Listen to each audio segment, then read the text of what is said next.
All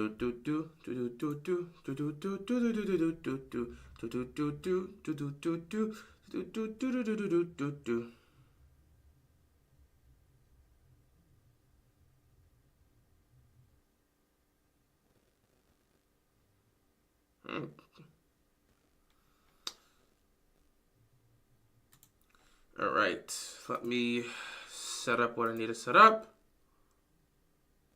And then we can proceed to do what we gotta do.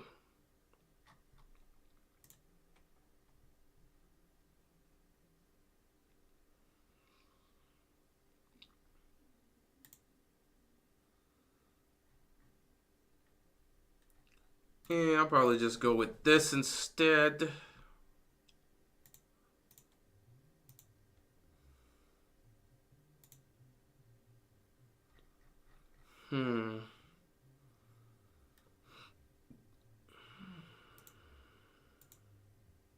I think that will work better.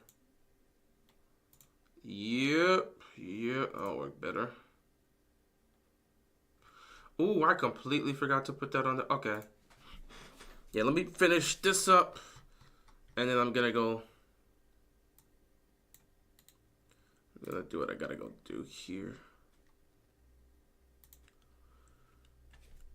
Pretty good day, pretty good day. Can't even lie.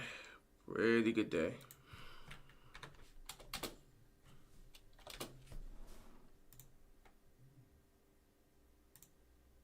Alright. So we're gonna get into this. Give me a second here as I gotta go get my charger.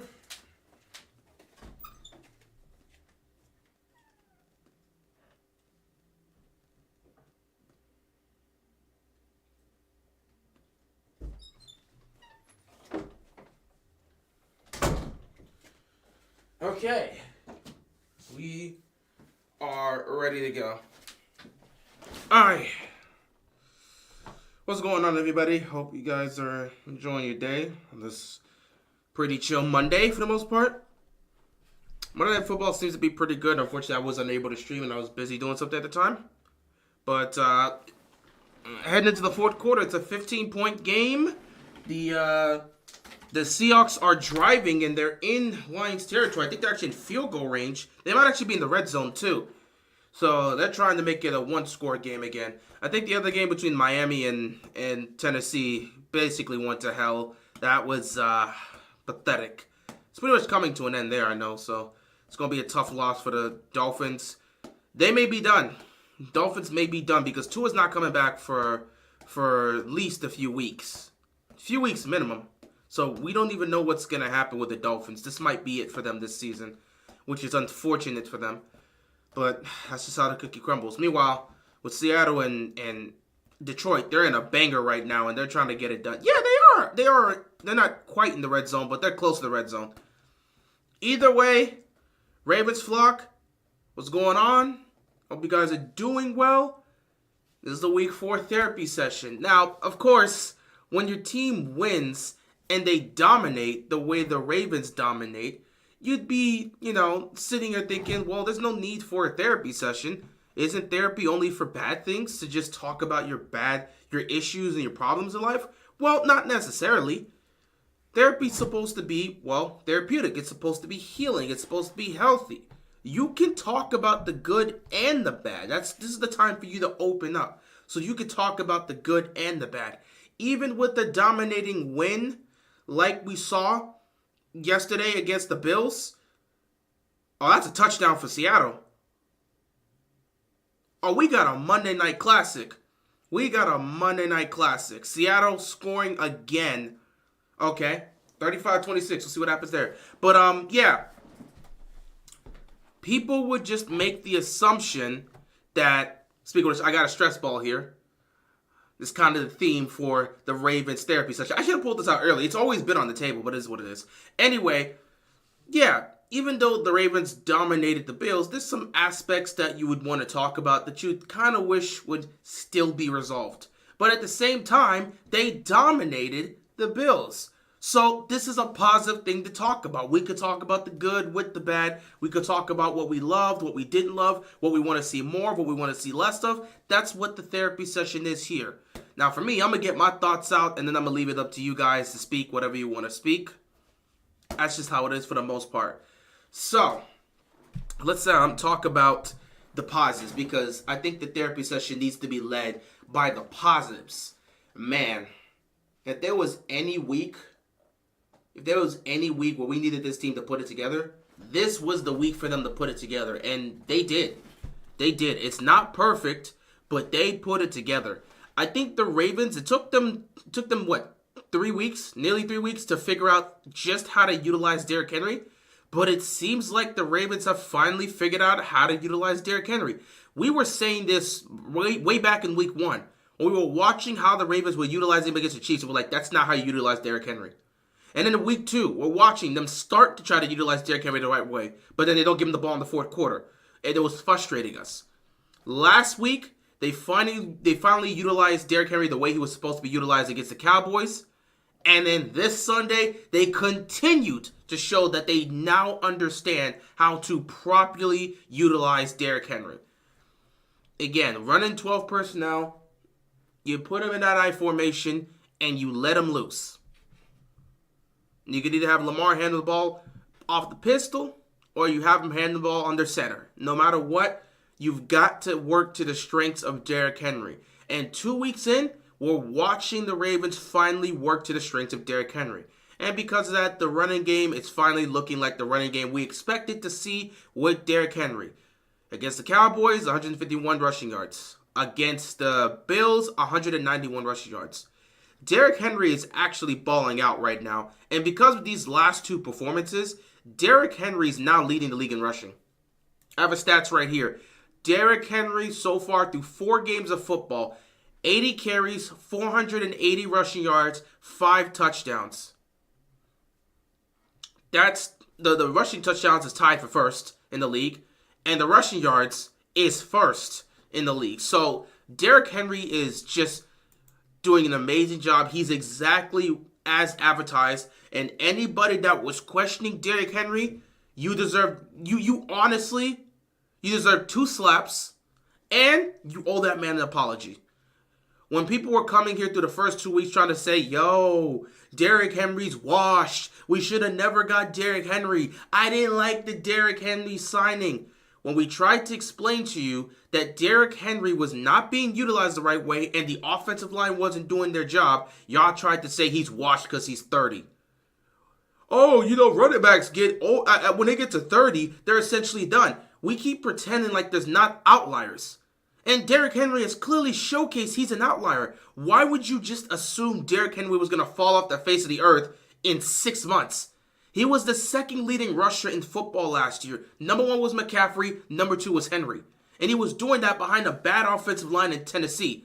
What made you think in 6 months he stopped learning how to run the football? You just thought he fell off the cliff in 6 months? When he was the second leading rusher behind one of the worst offensive lines in football last year? I don't know what y'all are thinking.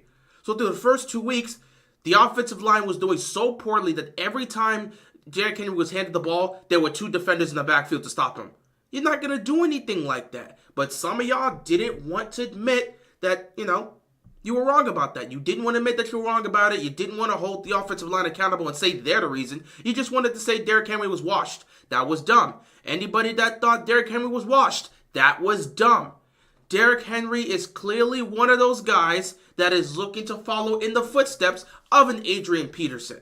One of those guys that in the later half of his career, in his 30s, he can still be an effective running back. And yes, he has a lot of miles on his legs. He has a lot of miles. He's taken a lot of hits. He's had a lot of carries, obviously, because he's had to carry an offense in Tennessee for years. I get it. But this guy is a physical phenom. He is a freak. He is showcasing he's one of those difference makers. You see them every so often in the era where you're like, that guy's just different.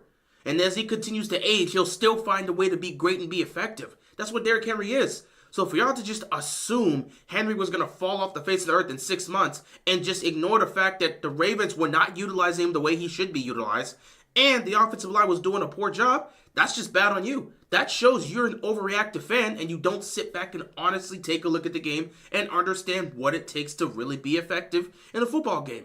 It's a team effort. Instead of holding the offensive line accountable and holding the Ravens play call accountable for not utilizing Derrick Henry, you sat back and said Derrick Henry was washed. Meanwhile, Derrick Henry's still the same guy. And now, through 4 weeks, he's showing it. Leading the league in rushing. And he's tied for first in rushing touchdowns. With the way Derrick Henry is looking, I said it yesterday. I would not be surprised if Derrick Henry finishes the season with 1,500 plus yards rushing and around 15 touchdowns. Or let me say 12 touchdowns. I'll leave it like that. He'll have somewhere between 10 to 12 touchdowns and 1,500 rushing yards. I absolutely believe Derrick Henry can do that. He's that type of a difference maker. And he's showing it through 4 games. 480 rushing yards through 4 games is crazy. Over 100 yards rushing every game. That's what he's averaging. And 5 touchdowns, that means every week, based on the averages, every week Derrick Henry steps on the field, he's giving you over 100 yards rushing and a touchdown. That's an elite back. Derrick Henry right now is looking like the best back in football. Now, he was the second or third best back, however you looked at it last year. But Christian McCaffrey's not playing right now, so guess who's number 1? Derrick Henry. So yeah, Derrick Henry being a beast was fantastic. And I absolutely loved what I saw from Derrick Henry for the most part. I loved what I saw from Derrick Henry. The Ravens have finally figured out how to utilize Derrick Henry. And if they stick to that mindset, they're going to be good for the season. The Ravens will win a lot of football games by allowing Derrick Henry to be Derrick Henry and utilizing him the way he should properly be utilized. So, Derrick Henry, fantastic. Which leads to the other guy on the offense leading the charge. The other half of this dynamic duo. The other half of this tandem. Lamar Jackson. Lamar Jackson was great again. I said it in my recap. I don't know if I did it both either in the recap video or in my live stream yesterday. But I said this about Lamar in terms of his performance yesterday. That felt like 2019 Lamar. That did not feel like 2023 Lamar who had to really carry the load. That felt like 2019 Lamar that was somewhat carrying the load, but was playing fantastic football, just killing it straight up, and things just felt too easy for him. Because he was running the ball well, and the team was running the ball well. What's going on, Raven C? Appreciate you stopping by. Man. What's up to everybody in the chat? Appreciate you guys tuning in. But yeah, Lamar Jackson, again, you take a look at the game, man, and I was so happy with what I saw, man. Lamar Jackson himself was actually running the ball well, too. Here's the weird part about it. Derrick Henry is leading the league in rushing. He's leading the league in rushing with 480 rushing yards. Guy is a monster. Guy is a beast. He's doing exactly what you need him to do. Lamar Jackson is still well within reach of Derrick Henry in some cases. I absolutely believe this will be the first year Lamar's not going to lead the league in rushing. And we're watching it. But dog, I'm not even going to lie to you. I didn't think it was going to happen, but I may have to reevaluate it. I didn't think Lamar Jackson was going to get 1,000 yards rushing this year. I just didn't feel like he was going to get 1,000-yard rushing. Derrick Henry's doing this thing with 480 rushing yards. But through 4 games, Lamar Jackson has 308 rushing yards. Through 4 games, the guy is already over 300 yards rushing. So Derrick Henry at 480, Lamar Jackson at 308. It's clear as day Derrick Henry is going to be the leading rusher on this team. And that's how it should be. But Lamar is also rushing the ball at a high level, and he's playing well. It's possible that Derrick Henry finishes with 1,500 yards rushing, and Lamar could be right there with, 1,000, maybe 1,100 yards rushing? It's crazy. Through 4 games, he's got over 300 yards rushing, and through 4 games, Derrick Henry has nearly 500 yards rushing. So you could see a situation where Derrick Henry has 1,500 rushing yards and 10 to 12 touchdowns, and Lamar Jackson could be sitting with 1,000 rushing yards and maybe 5 to 7 rushing touchdowns. It's crazy. I wasn't expecting. I thought the rushing would go down for Lamar in some spurts, but at the same time, I knew Lamar would still be able to get it off because they're going to try to make this 1-2 punch work because you don't know where the ball's going to be. If you put too much emphasis on Derrick Henry, Lamar's going to keep it and take it off. If you put too much emphasis on Lamar, he's going to give it to Derrick Henry and let him go eat. So it's been that type of situation. It's been that type of scenario for Baltimore. And the last 2 weeks, it's been successful and it's worked. Now, you have to see it continue to happen, but the Ravens are getting on pace. Now, for the passing game, that is still something that we want to see more of, and I'll look at that in terms of things that the Ravens need to improve on. That's an element of growth we need to see as the season comes on. Them finally putting this passing game together alongside with this new philosophy. Because people got to understand, the way the Ravens were running offense last year is not the way the Ravens are running offense this year. And because Derrick Henry is such a monster and you have to cater the offense to him, the receiving game is going to suffer because these receivers aren't going to get nearly as much opportunities as they should. And we're seeing it with the numbers being down. You're seeing the moments here where Zay Flowers isn't getting that many looks, though he had some targets. He just, dropped a few. So, you're not seeing Zay get that many targets. You're not seeing Likely getting that many targets. Andrews getting that many targets. The targets have been down because Lamar hasn't been throwing the ball that much to start the season. That's because these last 2 weeks, we've been running the ball at such a highly effective level, there was no reason to throw the football. You're not going to average over 500 total yards as a team. So if you're running for nearly 300, you're going to be below 200 yards passing. That's just how it is. Especially if you're running the ball effectively and putting points on the board. That's just how it's going to go. So, with the passing game, I think that's an element we have to wait and see. And it'll be an aspect that they need to continue to develop. Now, for me, I don't expect to see a lot of passing yards continue if Derrick Henry is going to be this dominant. I think you get your identity. If Derrick Henry is going to be this dominant, that's your identity on offense. You'll throw the ball when you need to throw the ball, but you let Derrick Henry go eat. And with the way Justice Hill has been looking, that's an aspect that looks great as well. So you can let either one of these guys eat. So, in my opinion, the passing game will start to develop because I think they're going to have to figure out how to get these guys opportunities. With the amount of emphasis that's going to be put on a Lamar and on a Derrick Henry, these Ravens receivers are going to have opportunities to be running wide open. They're going to be able to stretch the field, and they're going to have opportunities to run wide open. That is when they have to take advantage of that. And I think that next step is utilizing these tight ends when it's 12 personnel in the play action game. When you're running 12 personnel, you got Lamar under center, you can have him fake the handoff to a Derrick Henry, roll to his right, and he'll find somebody because there'll be open guys. You'll get an open Isaiah Likely. We saw it again in this game. Utilizing play action there, all of a sudden you see Isaiah Likely streaking downfield. Lamar connects with them for a huge gain. That is what you need to see. That is what you want to see. We need to get more of that. I think the offense will start to slowly open up as the weeks go by. They'll start to figure out what they want to do in the passing game because, again, they have a lot of talent on this offense and they want to get the ball to them. You got Likely, you got Zay Flowers, you want to give them the ball. Mark Andrews is still one of their guys and they are looking to get him the ball. But he'll have opportunities. And it's only week 4. I am 100% sure that there's going to be games where we're going to have to rely on these weapons. So you will start to see the targets rise for an Isaiah Likely. You'll start to see the targets rise for a Mark Andrews. You'll start to see a target rise for Zay Flowers. It's going to happen. But so far, it's not needed. In this passing game, not much really to say here about yesterday's game because they didn't need to really show up. With Derrick Henry dominating that running game being as imposing as they were and them putting points on the board by running the ball that dominantly, there was no need to really pass it like that. But those guys will get opportunity. But other than that, yeah, I think that was a positive outlook. One last thing, though. I will give credit to the offensive line. 2 weeks in, offensive line's done their job.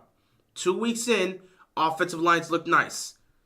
I gave credit to him yesterday. I'm going to give credit to him once again today. Ronnie Stanley looks to be back. It's 4 games in. We want to see it throughout the entire season. But Ronnie Stanley looks to be back. Ronnie Stanley's not showing any issues, man. Ronnie Stanley has been great for the Ravens. And if he continues to look like that, there will be no problems in Baltimore. He's been great to start the season, and he needs to continue to look like that. He's been playing like one of the best left tackles in football. That's what we paid him to be. And now that he's healthy, he's looking like that guy. So he needs to continue to play at that level of pace. Linderbaum's still one of the best centers in football, and he continues to show it. He's having a great performance, having a great start to the season. He's doing well. So credit to him.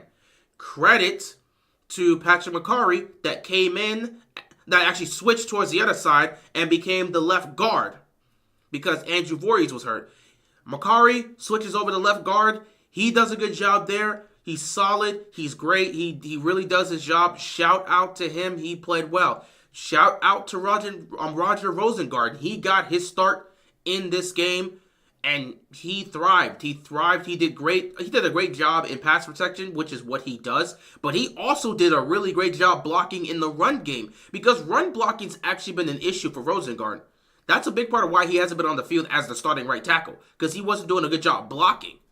But in this game against the Bills, he did a great job blocking. He did a great job blocking. So shout out to him. And last but not least, you owe it. You owe it, I owe it, we all owe it. 2 weeks, 2 straight weeks. Daniel Faalele's done a great job as the right guard. He's done a great job as the right guard, or at least he's done a good job as the right guard. He's been solid. He's been nice. He's been doing his job. He's been blocking well. He's been doing well in the run blocking, been doing well in pass protection. You've got to give Faalele his credit. So the entire offensive line deserves credit. In this game last night, there were 5 pressures that was given up.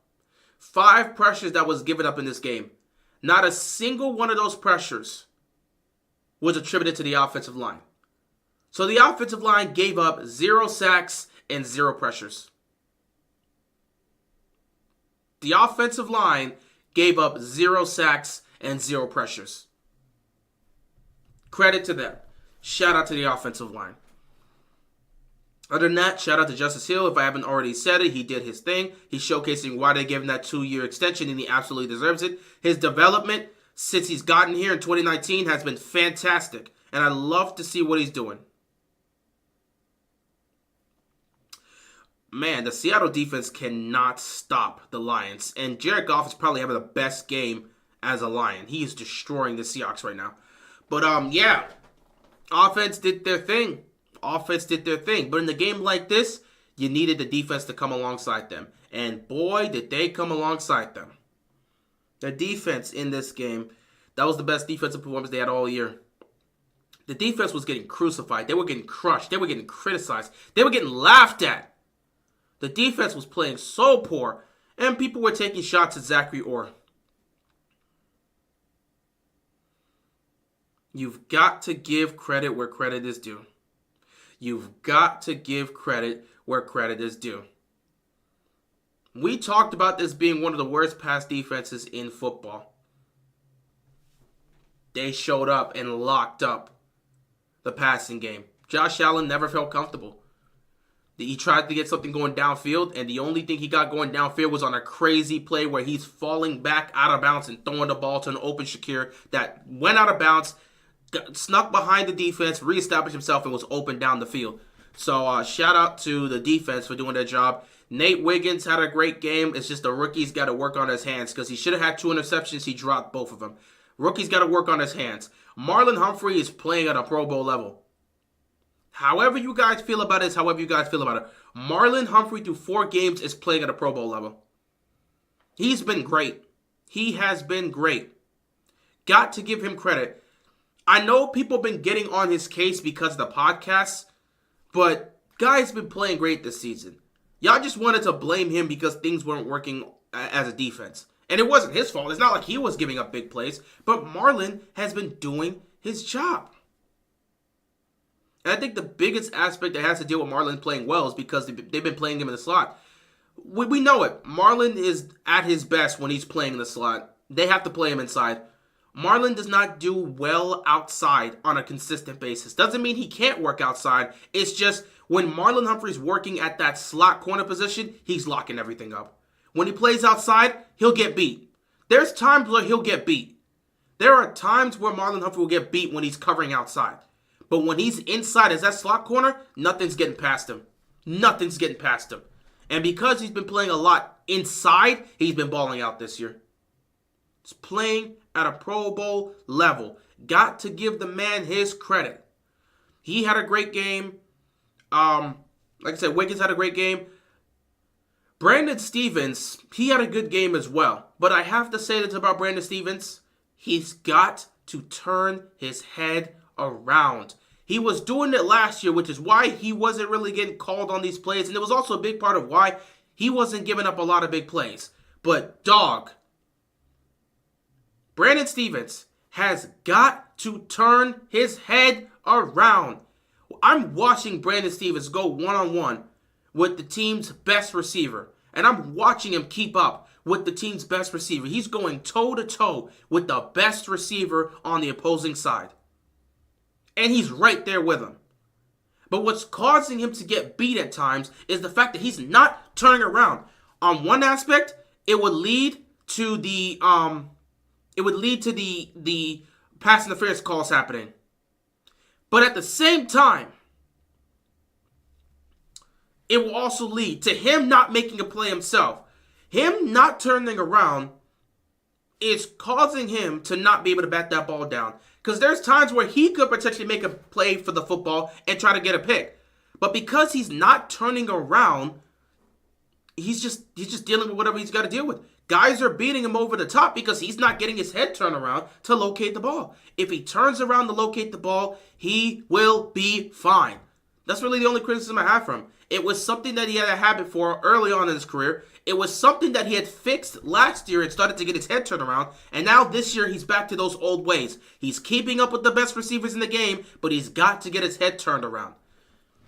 I liked what I saw from the secondary. Kyle Hamilton was great. Marcus Williams was solid. Eddie Jackson was solid. I think the team as a whole was solid. Roquan Smith played well. Trenton Simpson played well. The front seven of Baltimore played well. They did a great job shutting down the run game. And I know Cooks isn't a great running back, but he still can run the ball well. He thrashed the Miami Dolphins. He can still run the ball well. And he did a good job against the Jaguars. So the Ravens' run defense shutting that down, that's exactly what we needed to see. But they didn't just stop there. The front seven didn't just shut the run game down. They put pressure on Josh Allen and kept him contained. Josh Allen didn't really go off for a lot of running yards in this game. They kept him contained for the most part, and they had him running for his life. So that's great.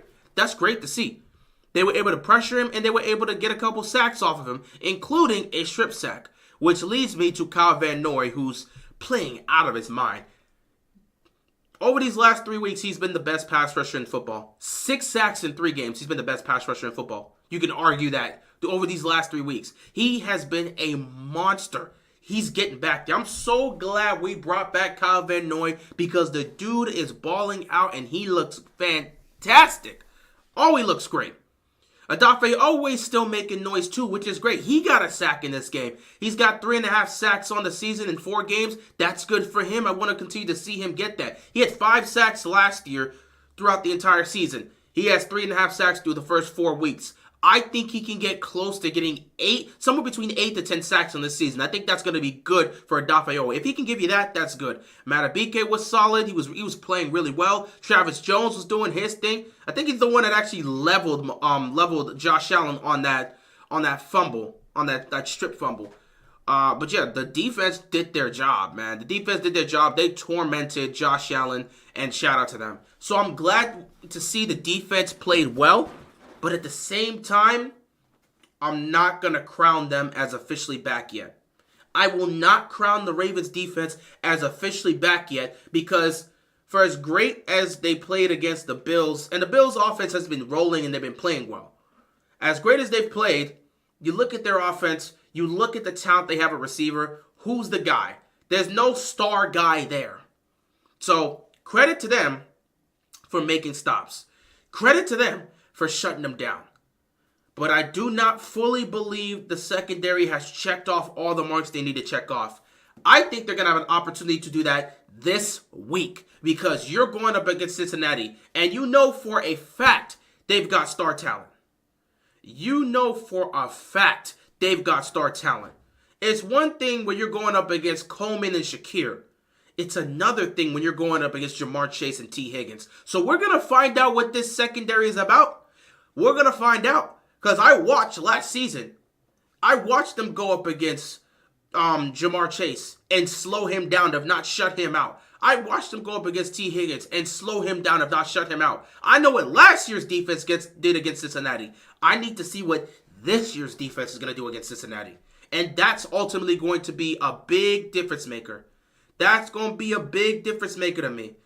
Because if this secondary is able to play well and slow down, you're not going to shut them down, but slow down Joe Burrow and the Bengals offense, we're going to have a good sort of assessment for the Ravens defense, and we can start to feel like they're officially back. So we'll talk more about that in the Ravens-Bengals preview because, again, the Bengals are going to be fighting for their lives. And offensively, they've been hitting it the last few weeks. So we'll talk about that. But yeah, I think the defense did well in this Bills game, but they have yet to be fully tested from a receiver perspective. And next week will be the true test when you got to go up against Jamar Chase and T. Higgins. But other than that, the defense did their job. Shout out to Zachary Orr. He called a hell of a game defensively, did his job, looked great. That was the best defensive game he's had all season. We want to see more of that next week and beyond. Other than that, special teams didn't really do much here. So we don't really have a special teams discussion to talk about. And yeah, that's pretty much it. There is one negative, though. John Harbaugh getting that penalty, choosing to call timeouts, even though we had already been charged a timeout, which led to the penalty on a 4th down situation. That's just bad. That's bad coaching. That's bad Harbaugh. But surprisingly, he took accountability for that at the press conference today, because they always do a Monday press conference after a game. He took accountability for that.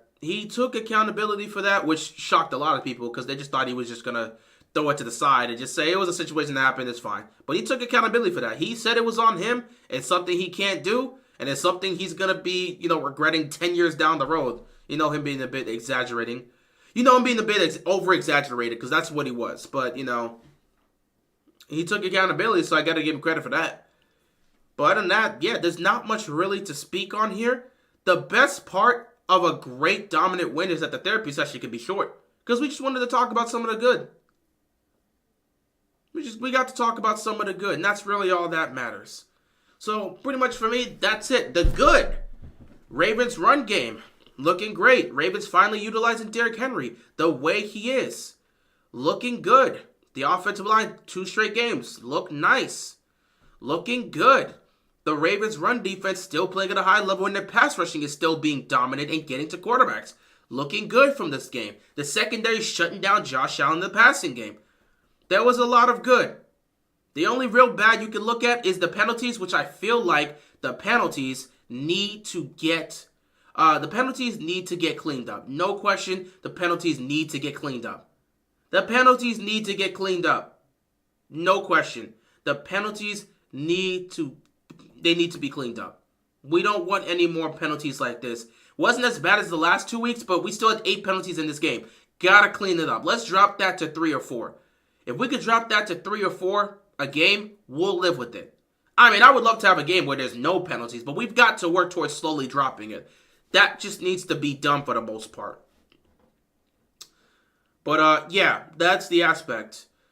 Other than that, in terms of room for improvement, I think the offense has figured out their identity. Now they need to start adding to that identity. Their identity is this run game. You work towards the strength of Derrick Henry, and you'll get the dominant running game you're going to get. The next aspect that needs to be figured out is finding a way to add the passing game onto this. You add the passing game onto this. And again, I think the formula's out there to really exploit defenses. You run 12 personnel, you have Derrick Henry in the backfield, you're utilizing 2 tight ends, 2 receivers in that 12 personnel. You initiate the play action game from there. Have Lamar under center, fake the handoff to Derrick Henry, roll him to his right, and let him throw the ball down the field. You're going to get guys open because you're stretching the field when you do that, but there's so much emphasis on a guy like Derrick Henry, and there's always a concern on a guy like Lamar Jackson that guys are going to have to come down, which is going to allow these tight ends to be open, which is going to allow these receivers to be open. We've seen it back-to-back weeks with a big play when we've initiated play action. Week 3 was against the Cowboys. We saw it with Charlie Kolar. Last week against the Bills, we had seen it with Isaiah Likely on the big play. That is the aspect we need to see more of. They need to figure out how to get this passing game going by initiating the play action game from that 12 personnel. That is the aspect we need to see. So I think there's still room for improvement. It's only week 4. The Ravens offense isn't where it fully needs to be, but it feels like they're starting to figure things out and they've got some sort of identity. So you've got to be happy with that aspect. Now we'll see if they can continue to advance that moving forward in the coming weeks. But right now, I like where things are. I do believe they will start to add more to this passing game, because there will be teams that are going to just lock in and zone in on the run and try to stop it. And if you can find a way to make sure you're utilizing the open space that you're going to get when you're utilizing 12 personnel and you're just faking those handoffs here, if you can get the play action passing going in that scenario, you're going to be fine. And I think that's huge. That is huge. But we have to see. We have to see how things are going to go for the most part. Anyway, that's pretty much all I have for this week's therapy session. I'll take a look at some of the comments and probably wrap up, and then we'll just head on out. So yeah, Heron saying Harbaugh hot seat. Again, I said it. Even when we were 0-2, I said Harbaugh's not on the hot seat because the Ravens aren't going to fire him. And I certainly don't think he's going to be on the hot seat after a dominating win against the Bills. You know he's not going to be on the hot seat. Henry is a beast. He absolutely is a beast. Seattle's still fighting for their lives. Ooh. It's 42-27. And it's like 2:25 left. And it's 3rd and goal for Seattle. So we'll see what happens there. But, yeah. Derrick Henry is a beast. What's up, Lloyd of Houston? You got the Lions vs. Seahawks game on? Yes, I do. And this game nearly ended right here. It's 3rd and goal, though. So we're going to see if they can score a touchdown here to make it a 1-score game. Gino! No one's open. No one's open. Incomplete. And they're going to have to go for it on 4th down. Let's see here. Faalele only gave up 1 pressure this game. Faalele was great. Humphrey locked it down this week. Got to give him credit. Yeah, he's been playing great. Marlon is better on the inside. He does not get beat that much like he does playing on the outside. He's one of the best slot corners in the game. When he's playing slot corner, he's one of the best in the game. When he's not, he'll still be good, but he's going to get beat on the outside. It's happened. It has happened plenty of times. Well, this is basically the game for Seattle. I mean, it's 4th and goal. If you don't get it here, it's over. If I'm the Lions, I'm blitzing.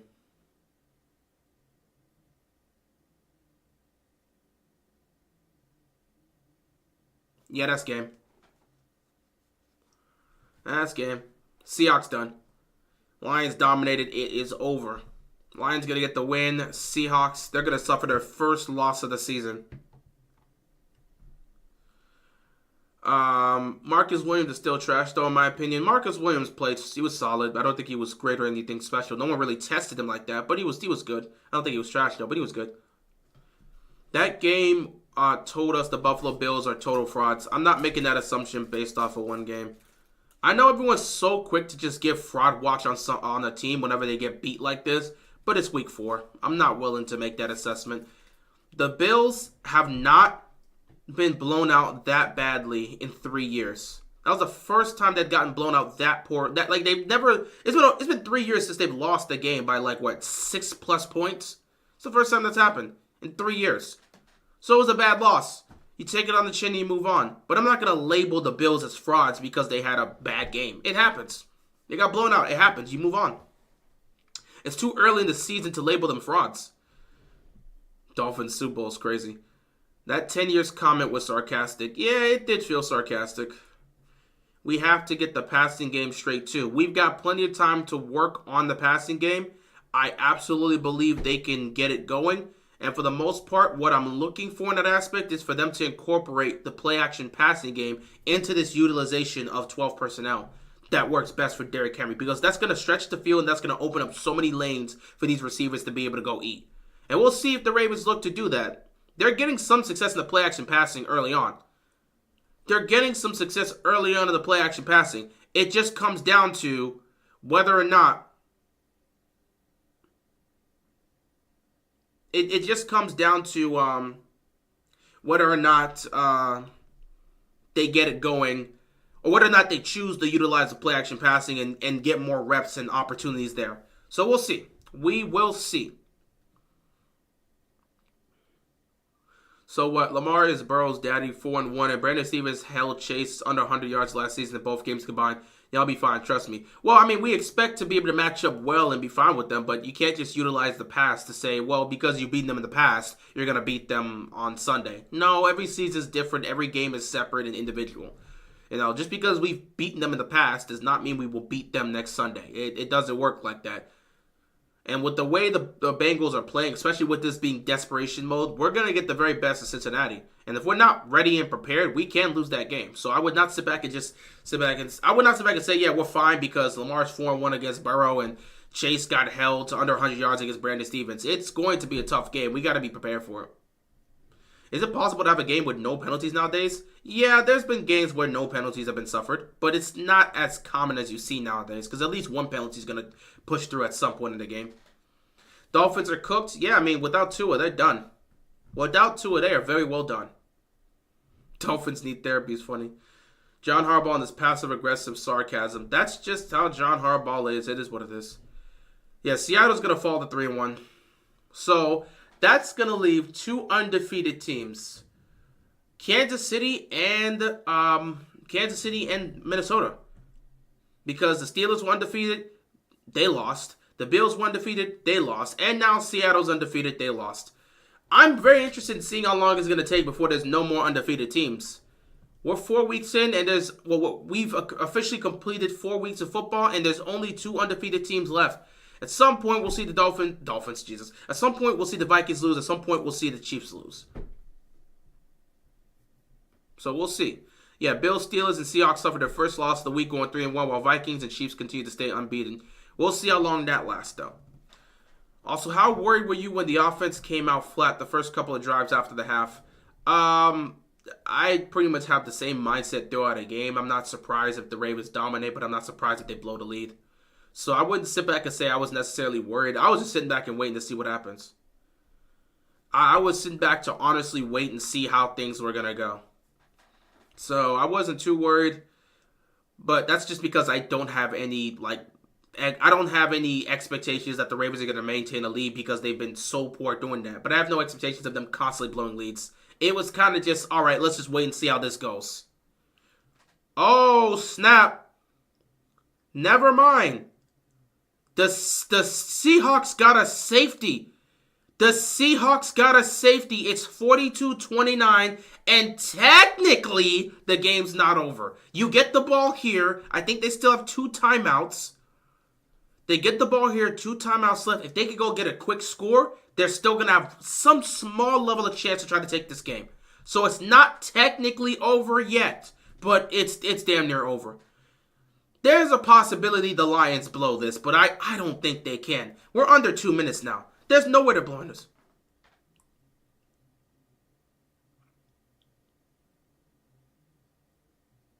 There's no way they blow this, though. So, yeah, I wasn't really worried when the offense came out flat the first couple of drives. I wasn't necessarily worried. But that's just because I was just sitting. That's because they've blown it so much, it doesn't shock me if they do it anymore. So, because of that, it's a safety, and now they're going to be above the 2-minute warning. Seattle has 1 timeout left, though, so I don't even know how much you can do in this circumstance. Oof. This is going to be fun. So now they get to punt the football. Imagine if they return this for a touchdown. Now you have a slither of hope to try to win this game. But we'll see. Buffalo is better than the rest of the AFC East teams. Well, yeah, the Dolphins are on a downhill. They look like they're not going to be able to compete this year. It's unfortunate. But Tua suffering a concussion. He's going to be out for the next few weeks minimum. It's unfortunate. The Patriots just look bad, which was to be expected. And the Jets, I don't think anybody trusts the Jets to do anything. And it's clear as day. So it is what it is for the most part. Who do you think will be the last team unbeaten, Chiefs or Vikings? My money's on the Chiefs being the last team unbeaten. But let me see what the Vikings are doing next week. Because I know the Chiefs are playing the... Oh my God! Okay, I thought he was about to take this to the house. The Chiefs are playing on Monday Night Football against, let me see this here.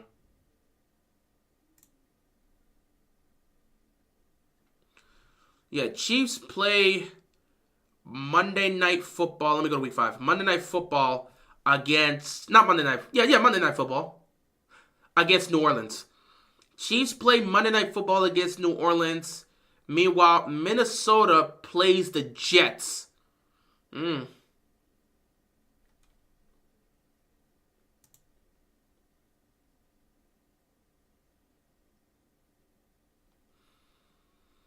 I see the Chiefs beating I see the Chiefs beating the Saints on Monday Night Football. I can see the Minnesota Vikings beating the Jets. Let's go to week 6.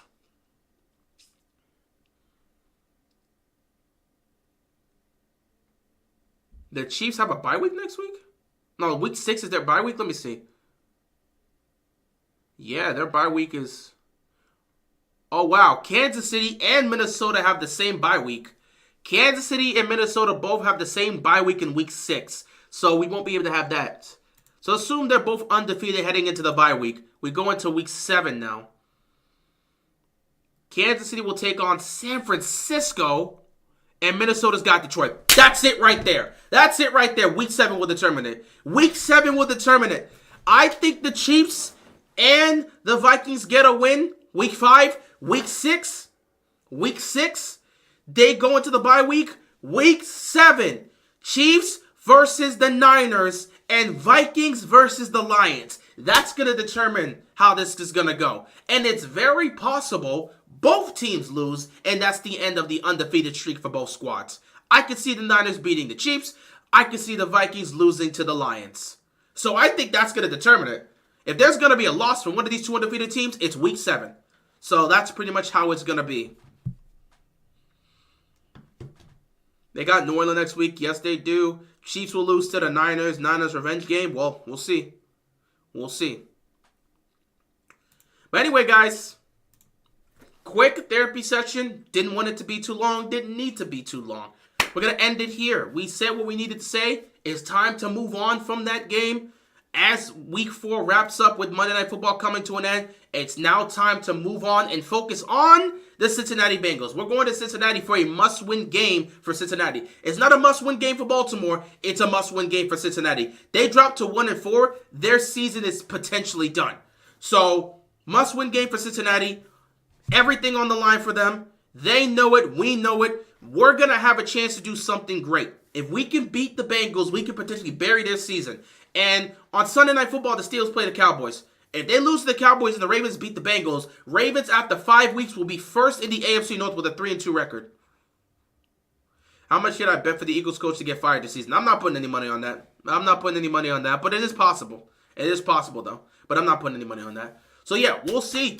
It's very possible that by the end of Sunday night, Baltimore is first in the AFC North with a 3-2 record. It's also possible that Baltimore stays second with a 3-2 record. And Pittsburgh goes to 4-1. Who knows? Or it could be the worst possible scenario for Baltimore. Cincinnati beats them, Steelers win, Browns win. That'd be the worst possible scenario for them.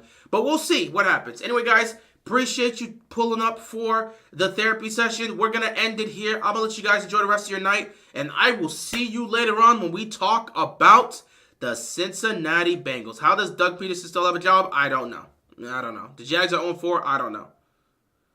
I see that Cowboys are being ready to play without Micah. They may have to play without Micah. They're missing a lot of guys, so we'll just have to see how that goes. But anyway, guys, I appreciate you tuning in. Thank you so much for watching. You guys enjoy the rest of your night. Be sure to stay safe, and peace out.